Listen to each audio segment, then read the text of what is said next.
In Africa, 650 million people don't have electricity, don't have access to power, don't have access to an industry.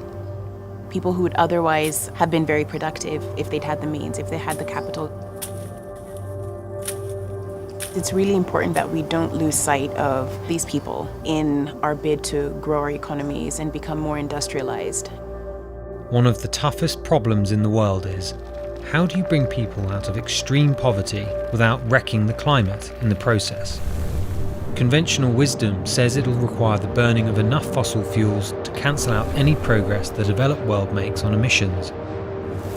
But here in rural Kenya, a small experiment is underway to see if it's possible to have the economic uplift without the environmental catastrophe. What we're contributing here is the potential to grow. So essentially no one is left behind in the race to development, in the race to making our energy more green.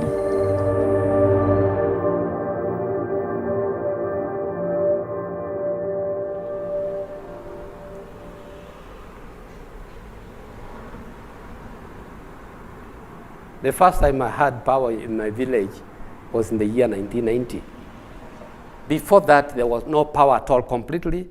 The rural setup, the standards of living were extremely very, very low. Zachary Ayeko has spent much of his career trying to bring electricity to rural Kenyan villages like the one he grew up in. As an executive at the National Power Company, he helped expand Kenya's electricity access from 18% of the population in 2010 to 65% in 2018, the highest in mainland East Africa. The Kenya government has done quite a lot in providing universal power, but they have not had enough resources to be able to provide access to every household in the country.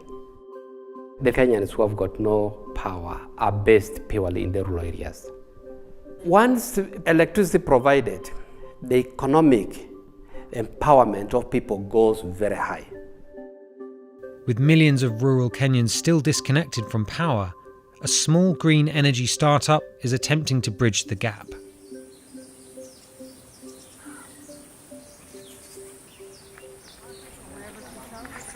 Powerhive is the first privately licensed utility in Kenya.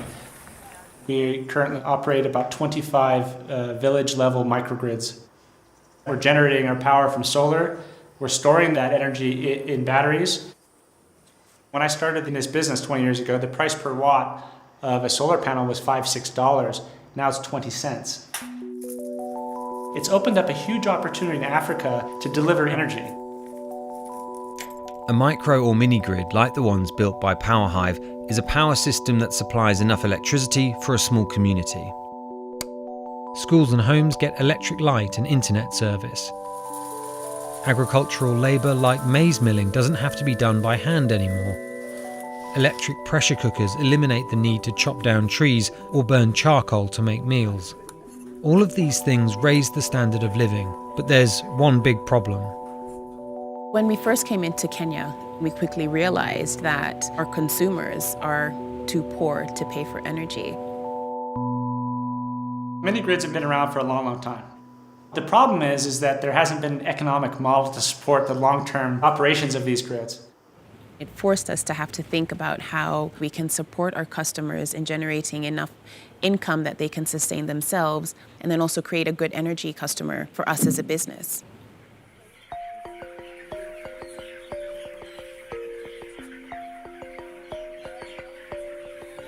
Majina yangu kamili naitwa Teresa Gesare Tumbo.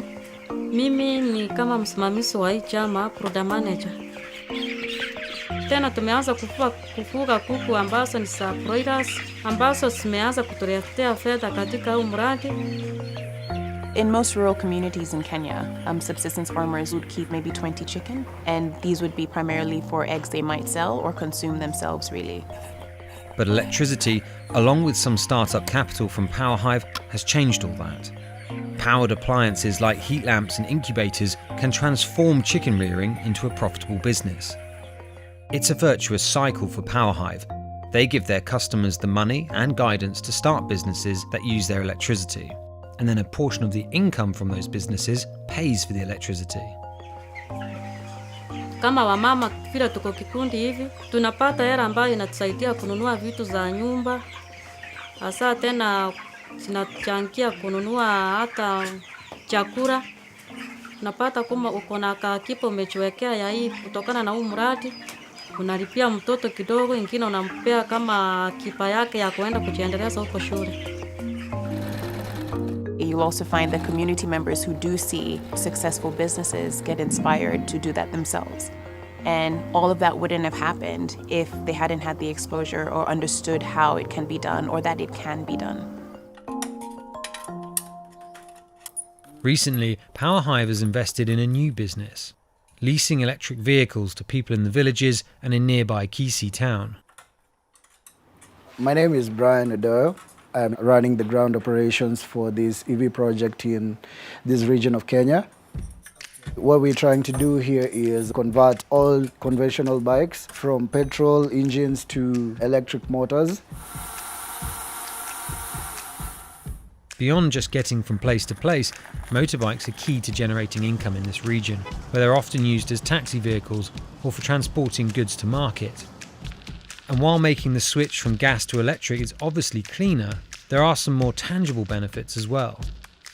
Maintaining electric bikes is way more cheaper than maintaining a conventional bike in terms of servicing.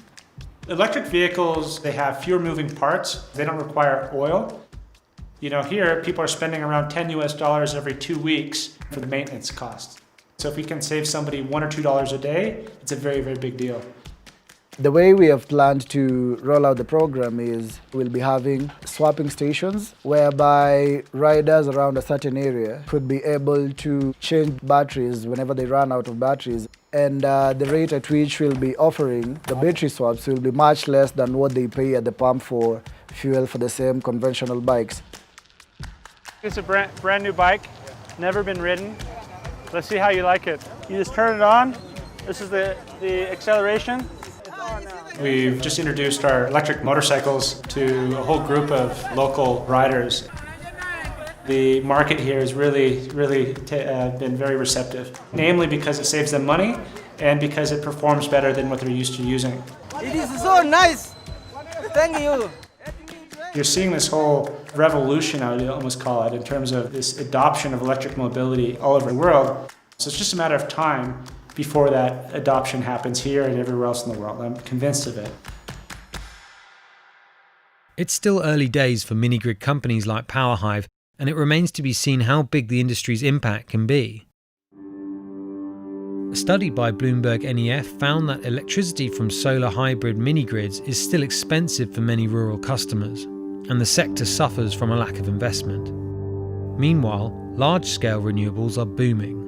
Bulk solar and wind are the most competitive new sources of energy in most of the world today.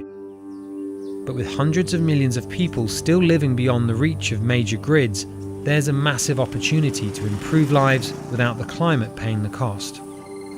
Our business model, if it works, can really change what development means. And what we're trying to do is create a model that can be deployed anywhere in rural communities across the globe. We have hundreds of millions of people that are going to be joining the modern economy. And these customers cannot do so in a carbon unfriendly way. And here in Kenya, we're showing that you can sort of create this model which we hope is actually going to serve Africa for generations.